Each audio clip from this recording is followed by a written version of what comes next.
그렇다고 하나님이 변했나요? 라는 제목으로 여러분에게 말씀을 전하겠습니다.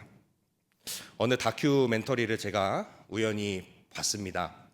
제가 사실 집에 TV가 없어서 TV를 보는 일이 잘 없습니다. 그런데 한번 국밥을 먹다가 국밥집에서 TV가 나와서 보게 되었는데요. 그런데 90세가 넘으신 노 부부를 인터뷰하는 장면이 나왔습니다. 제작진이 할아버지에게 물었습니다. 할아버지, 젊었을 때 할머니가 참 예쁘셨죠? 라고 물어봤어요. 그랬더니 할아버지가 껄껄껄 웃으면서 말씀하셨습니다. 젊었을 때도 이뻤지만 지금도 진짜 예쁩니다. 내 눈에는 아직도 17살 새 신부로 보입니다. 라고 이야기했습니다. 이 말을 들은 사람들이 좀 당황했어요. 왜 그러냐면은 90세가 넘으셨는데 주름도 이제 좀 많으시고 그런 나이가 들으셨는데도 그렇게 이야기하니까 어떻게 그렇게 이야기할 수 있냐는 거죠. 그런데 할아버지는 그 말을 하시면서 할머니의 뺨을 이렇게 쓰다듬더라고요. 쓰다듬으면서 이렇게 이야기합니다. 이 사람은 하늘 아래 단 하나뿐인데 사랑입니다.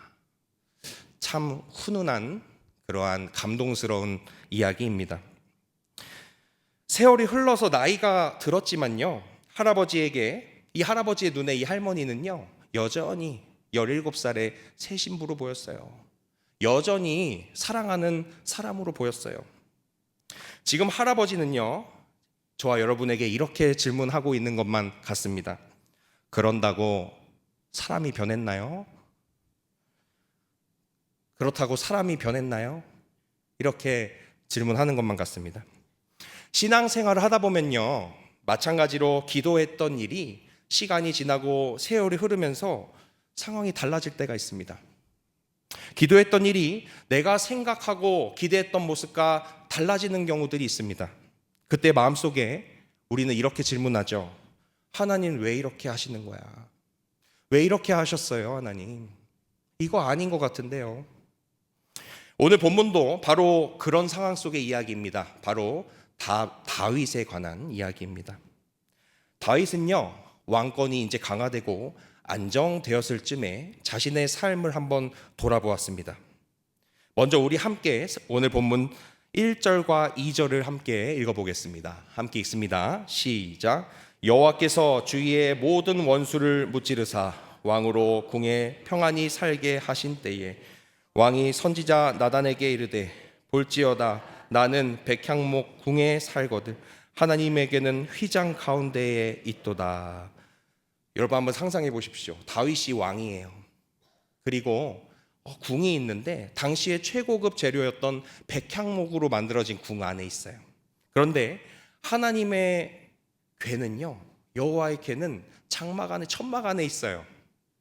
그래서 다윗이 참 기특한 생각을 하는데요, 이러한 생각을 합니다. 하나님을 위해서 내가 성전을 지어야겠다. 하나님의 집을 지어야겠다. 이러한 생각을 합니다. 여러분, 다윗이 얼마나 지금 기특한 생각을 한 건가요? 참 칭찬받을 일입니다. 그리고 하나님께서도 기뻐하실 일이에요. 누가 보아도 지금 다윗은요, 하나님을 사랑하고 있어요. 하나님을 사랑하고 있습니다. 그래서 선지자 나단도요, 이 다윗의 이야기를 듣고요, 그냥 바로 동의해 버렸어요. 선지자 나단 선지자가요, 성경에 보면은 하나님에게 웬만하면 다 묻습니다. 훌륭한 선지자예요. 그런데 이거는요, 우리가 생각해도 물을 것도 아니에요. 그냥 좋은 일이잖아요. 하나님께 물을 것도 아니에요. 그래서 동의했어요. 그래서 이렇게 이야기합니다. 왕이 마음에 있는 것을 행하소서. 다윗의 마음이 어땠을까요? 하나님의 선지자가 나에게 행하라고 했으니 그래, 옳거니 하면 되겠구나. 그런데 놀랍게도 다윗이 하나님을 기쁘시게 하려고 한 일인데도 하나님은 생각이 달랐어요. 그 일에 동의하지 않으셨어요.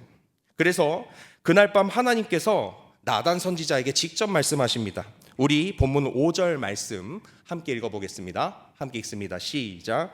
가서 내 종 다윗에게 말하기를 여호와께서 이와 같이 말씀하시되 내가 나를 위하여 내가 살 집을 건축하겠느냐? 그런 다윗에게 하나님께서 나단 선지자를 통해 이야기하셨어요. 다윗아, 내가 너의 계획을 알아. 근데 너 진짜 날 위해서 성전을 만들 거야?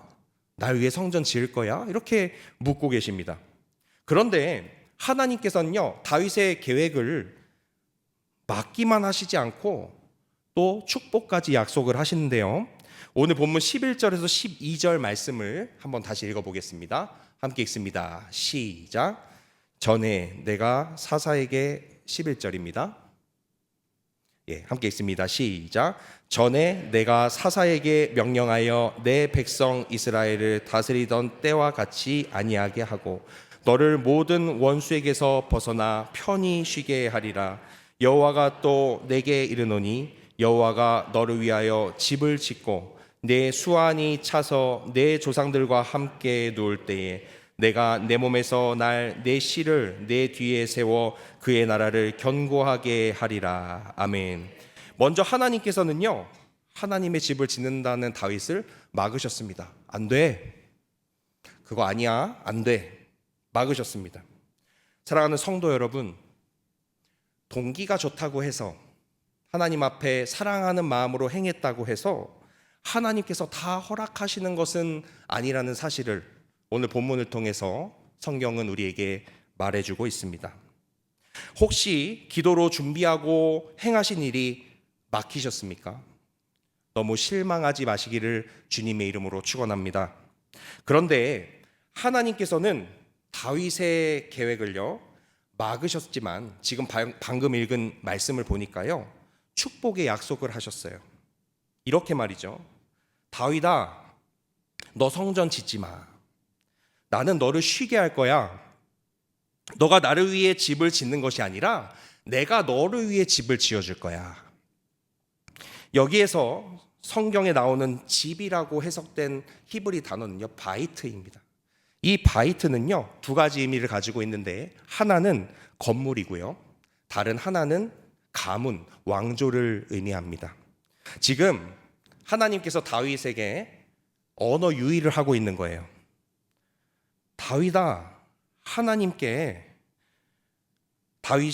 하나님께 히브리어로 바이트, 집을 지어드리겠다고 했더니 하나님은 다윗에게 바이트, 견고한 왕조를 약속하십니다. 할렐루야. 그렇게 하나님께서 일하셨어요.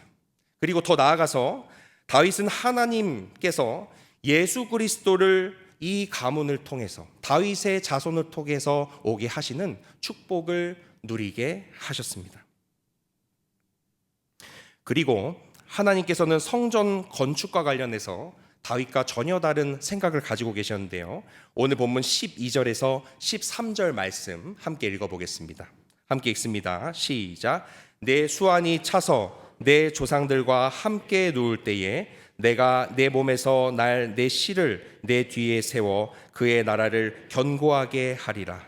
그는 내 이름을 위하여 집을 건축할 것이요 나는 그의 나라 왕위를 영원히 견고하게 하리라. 아멘. 하나님은 이렇게 다윗에게 말씀하십니다. 다윗아, 너 말고 너 다음에 왕위에 오를 내 아들 누구죠?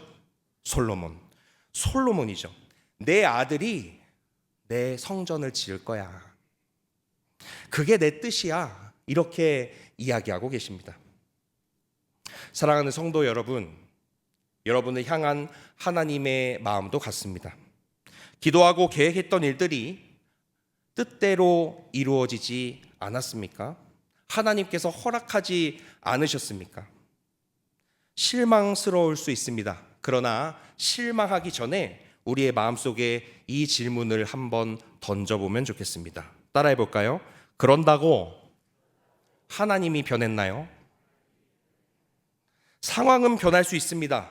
계획이 바뀔 수 있습니다. 기도의 결과가 내 생각과 다를 수 있습니다. 그러나 여러분을 사랑하시는 하나님은 변함없음을 믿으시기를 주님의 이름으로 축원합니다. 성경에는 이와 비슷한 장면이 또 하나 있습니다. 바로 모세의 이야기입니다. 모세는요 40년 동안 이스라엘 백성들을 이끌고 광야 생활을 했어요. 온갖 어려움을 겪었습니다. 모세의 인생이 120년이라고 했을 때 3분의 1을 그렇게 바치며 하나님 앞에 충성했습니다. 그런데요, 하나님께서 모세를 부르시면서 이런 말씀을 하셨어요. 가나안으로 들어가게 될 것이다. 이스라엘은 가나안으로 결국에 들어가게 될 것이다. 그래서 모세의 평생 소원이 무엇이었죠? 가나안으로 들어가는 거였어요. 그것이 최종 목표였고 그것을 위해서 힘써 일했습니다. 그러나 하나님은요, 가나안 땅 바로 코앞에 두고 그 앞에서 이렇게 말씀하셨습니다. 너는 그 땅에 들어가지 못하리라. 청천벽력 같은 소리였죠. 정말 이해할 수 없었을 겁니다. 그런데 하나님께서 말씀하셨어요. 너는 거기 들어갈 수 없어. 넌 여기까지야 라고 말이죠. 모세는 결국 가나안을 눈으로만 바라보고 생을 마감했습니다. 그런데 그런다고 하나님이 그렇다고 변했나요? 변하지 않았습니다. 하나님이 변한 것이 아니었습니다. 하나님은 여전히 자기 백성을 약속의 땅으로 인도하셨습니다. 단지 하나님이 이루시는 방법이 모세와 달랐던 것이죠. 그러나 우리의 믿음의 선배인 다윗도 마찬가지고 모세도 마찬가지고 세월이 변하고 상황이 바뀌었다고 해서 하나님을 떠나지 않았습니다. 그 이유는 그렇다고 해서 하나님이 변한 것이 아니었기 때문이죠. 다윗과 모세는 끝까지 하나님을 사랑했고 하나님은 여전히 다윗과 모세를 사랑하는 변함없는 하나님이었습니다. 할렐루야. 하나님께서는 변함없이 사랑의 하나님이셨습니다. 마찬가지로 우리의 삶에도 이와 비슷한 순간들이 있습니다. 기도했는데 생각하지 않았던 결과가 나오고 열심히 노력했는데 길이 막히는 순간이 있습니다. 그때 우리는 이렇게 생각합니다. 왜 하나님 이렇게 하셨는가? 그때 우리 마음속에 이 질문을 다시 한번 던져보면 좋겠습니다. 따라하겠습니다. 그런다고 하나님이 변했나요? 하나님은 변하지 않으셨음을 믿으시기를 주님의 이름으로 축원합니다. 우리 하나님께서는 신실하시고 변함없으시고 한결같은 분이라는 사실을 믿으시기를 주님의 이름으로 축원합니다. 이제 말씀을 맺으려고 합니다. 제가 설교 서두에 말씀드린 그 노 부부 이야기를 다시 한번 하려고 합니다. 이야기 속에 할아버지의 아내로 등장하는 할머니는요, 세월이 지나서 모습이 변했습니다. 그런다고 사람이 변했나요? 사람이 변한 것이 아니었기 때문에 할아버지에게 할머니는 여전히 사랑스러운 여인이었습니다. 마찬가지로 세월이 지나서 우리의 삶이 변할 수 있습니다. 그런다고 하나님이 변했나요? 우리 옆에 계신 분에게 한번 물어봅시다. 그런다고 하나님이 변했나요? 인상은 쓰지 말고 이거 표정을 잘해야 됩니다. 인상 쓰면서 물어보면 안 됩니다. 다시 웃으면서 물어봐야 됩니다. 그런다고 하나님이 변했나요? 대답해 보십시오. 변했나요? 나한테도 질문합시다. 그런다고 하나님이 변했나요? 변했다고 생각하는 분 손 들어보세요. 나중에 뒤에서 들으지 말고. 하나님은 변하시지 않았습니다. 하나님은 여전히 여러분을 사랑하시는 하나님이십니다. 아멘이십니까? 상황이 변할 수는 있지만 여러분 그래도 하나님 사랑하잖아요. 그렇죠? 상황이 변했어도 하나님께 사랑한다고 말하세요. 아멘이십니까? 여러분은 창조주를 눈물 짓게 할 수 있는 그런 존재입니다. 여러분의 그 한마디에 창조주는 감동받습니다. 여러분을 책임지십니다. 하나님은 오늘도 여러분을 사랑하십니다. 그래서 지금도 하나님은 여러분의 삶 속에 함께하고 계십니다. 그러므로 낙심하지 마시길 바랍니다. 하나님을 끝까지 붙잡으시기 바랍니다. 그리고 하나님께서 하나님의 방법으로 이루실 것을 신뢰하시는 저와 여러분 되시기를 주님의 이름으로 축원합니다.